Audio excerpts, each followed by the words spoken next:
இந்த தம்பிக்கு பாருங்கள் 140லேருந்து 70 கிலோ வெயிட் குறைச்சிருக்கோம், 70 கிலோ வெயிட் குறைச்சிருக்கோம். சரியா? ஒரே ஒரு கேள்வி தான் கேட்குறேன்.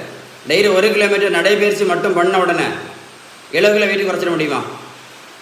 சொல்லுங்கள்.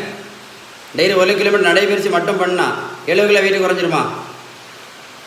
கொஞ்சம் ப்ரோட்டீன் பவுடர் சாப்பிட்ட உடனே 70 கிலோ வெயிட் குறைஞ்சிருமா? சொல்லுங்கள். கொஞ்சம் ஜூஸ் குடித்த உடனே 70 கிலோ வெயிட் குறைஞ்சிருமா? கொஞ்சம் மாத்திரை சாப்பிட்ட உடனே 70 கிலோ வெயிட் குறைஞ்சிட முடியுமா? சொல்லுங்கள். கொஞ்சம் வெந்தயமும் கொஞ்சம் கரிஞ்சீரகமும் கொஞ்சம் ஏபிசி ஜூஸும் குடித்த உடனே 70 கிலோ வெயிட் குறைஞ்சி போயிருமா? சொல்லுங்கள். கொஞ்சம் யோசித்து பாருங்களேன். நீங்கள் 1 கிலோமீட்டர் நடைபயிற்சி பண்ணால் கூட வெயிட் குறைக்க முடியாது. 1 கிலோமீட்டர் நடைபயிற்சி பண்ணால் கூட 40லேருந்து 50 கேலரி மட்டும்தான் எரிக்கப்படும். 40லேருந்து 50 தான். Even if you go for 1 kilometre walking regularly all the 365 days யூ cannot reduce your overweight only by walking. 1 kilometre நீங்கள் நடைபயிற்சி பண்ணால் கூட 40லேருந்து 50 கேலரி மட்டும்தான் எரிக்க முடியும். உங்களுக்கு வெயிட்டை குறைக்கணும்னா ஒரே ஒரு வழி மட்டும்தான், ஷீபன் பேலன்ஸ்டு டயட். உங்களுக்கு வெயிட்டை குறைக்கிறது ஏதாவது உதவி தேவை இருந்தால் கண்டிப்பாக கால் பண்ணி பேசுங்க.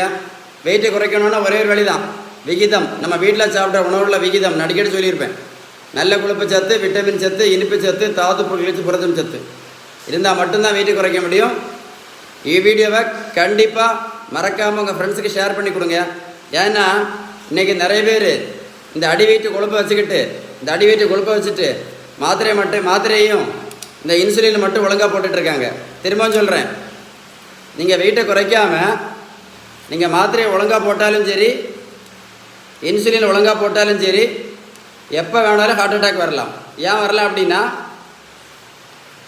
இந்த இரத்த குழாய் உள்பக்கம் இருக்குது பார்த்தீங்களா, இதுக்கு பேர் பிளாக்கேஜ், அத்திரோஸ்க்ளீரோசிஸ். இந்த அடைப்பு எதனால் வருது தெரியுமா? இந்த மாதிரி அடி வெயிட்டு கொழுப்பு இருக்கும்போது இன்சுலின் ரெசிஸ்டன்ஸ் இருக்கும். இந்த இன்சுலின் ரெசிஸ்டன்ஸ் இருக்கும்போது இரத்த குழாய்க்கு உள்பக்கத்தில் பிளாக்கேஜ் வந்து எப்போ வேணாலும் இருதய மாரடைப்பு வரலாம்.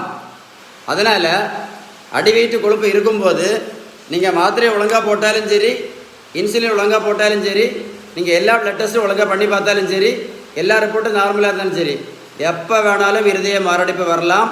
அதற்கு காரணம் என்ன சொன்னேன்? இந்த அத்திரோஸ்க்ளீரோசிஸுக்கு காரணம் என்ன சொன்னேன்? Insulin resistance. இந்த வீடியோவை நீங்கள் உங்கள் ஃப்ரெண்ட்ஸுக்கு ஷேர் பண்ணி கொடுக்கணும். ஷேர் பண்ணி கொடுப்பீங்களா? நீங்கள் மாத்திரை இன்சுலின் மட்டும் நம்பிட்டு இருந்து நீங்கள் வெயிட்டை குறைக்காமல் விட்டீங்க அப்படின்னா எப்போ வேணாலும் ப்ராப்ளம் வரும். கரெக்டாக இல்லையா? வீடியோ ஒர்க்கோட போட்டு கேளுங்க. நான் சொன்ன விஷயம் கரெக்ட் அப்படின்னா ஒரு லைக் பண்ணுங்கள். லைக் பண்ணுவீங்களா? லைக் பண்ணி அப்புறமா உங்கள் ஃப்ரெண்ட்ஸுக்கு ஷேர் பண்ணி கொடுங்க. ஷேர் பண்ணுவீங்களா? ரொம்ப யூஸ்ஃபுல்லான வீடியோ. ஓகே.